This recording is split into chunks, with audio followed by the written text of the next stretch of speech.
हम शुरू करते हैं पोलियोमाइलाइटिस से। अच्छा, पोलियोमाइलाइटिस उन चंद एक डिजीज़ में से है जो कि अब सिर्फ चंद मुल्कों में रह गई हैं। ज़्यादातर मुल्कों में ये इरेडिकेट हो गई हुई है। पाकिस्तान और अफगानिस्तान, इस ये दो ममालिक हैं जिनमें अभी इसके भी केसेस अभी भी रिपोर्ट होते हैं, जिसकी वजह से हम लोग अभी पोलियो फ्री कंट्री नहीं हो पाए। तब पोलियोमाइलाइटिस में जो चीज़ें पूछी जाती हैं, ये तो इसका सिनेरियो देते हैं कि पेशेंट प्रेजेंट कैसे करता है। ठीक है, तो इसकी डिफरेंट बेसिकली टाइप्स होती हैं, लेकिन जो आप लोगों ने ध्यान में रखना है वो एसिमेट्रिकल वीकनेस है। अपने पोलियो के पेशेंट अगर देखा हो तो आपने देखा होगा वो एक टांग से चलना उनका मुश्किल होता है। तो एक टांग जिसकी सही काम नहीं कर रही उसको मोस्ट लाइकली पोलियो हुआ था। स्ट्रोक के अलावा जो दूसरी मोस्ट कॉमन काज है वो पोलियो है। ठीक है। अच्छा, सिमेट्रिकल वीकनेस नहीं होती है, इसमें एसिमेट्रिकल वीकनेस होती है। दूसरा, अगर शुरू में ये hypotonia, facial paralysis, fasciculation, hyperreflexia, muscle atrophy, अगर आप ये सारे फीचर्स देखें तो आपको ये किस चीज़ के फीचर्स लग रहे हैं? ये सारे फीचर्स हैं lower motor neuron type features. ठीक है, तो सिनेरियो में देखना है लोअर मोटर न्यूरॉन है, एसिमेट्रिकल है, और लोअर मोटर न्यूरॉन की मैनिफेस्टेशन क्या क्या है? टोन का डिक्रीज होना, फ्लैस्टिक पैरालिसिस, फेजिकुलेशंस, रिफ्लेक्सिस का डिक्रीज होना, और मसल वेस्टिंग, इसको एट्रोफी भी कह सकते हैं आप। ठीक है।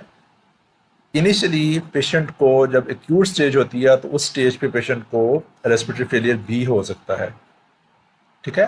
बेसिकली होता है किस वजह से है? ये पोलियो वायरस की वजह से, जो कि जिसकी ट्रांसमिशन फीकल ओरल है, फीकल ओरल ट्रांसमिशन है। ठीक है। अब मुंह के अंदर ये रेप्लिकेट होता है, फिर बाद में इंटेस्टाइन में जाता है। जब ये इंटेस्टाइन में जाएगा, जाने के बाद एब्जॉर्ब होगा, एब्जॉर्ब होने के बाद ये आपके जो स्पाइनल कॉर्ड है उसके अंदर जो सेल्स हैं उनको डिस्ट्रॉय करेगा। सेल्स, स्पाइनल कॉर्ड के अंदर जो सेल्स हैं that are lower motor neurons. तो इसमें आप लोगों ने लफ्ज़ याद रखना, लोअर मोटर न्यूरॉन्स, फिकल और रूट, और एसिमेट्रिकल वीकनेस। ठीक है। एक्यूट स्टेज में आप जब पेशेंट को इस वही वाली सिम्टम्स से प्रेजेंट हुआ हो तो उस वक्त पोलियो का डायग्नोसिस बनाना मुश्किल काम होता है। तो उस वक्त सीएसएफ में ये फाइंडिंग्स हमें मिल सकती हैं। टीएससी का रेज होना, प्रोटीन का रेज होना, समझ गया नहीं?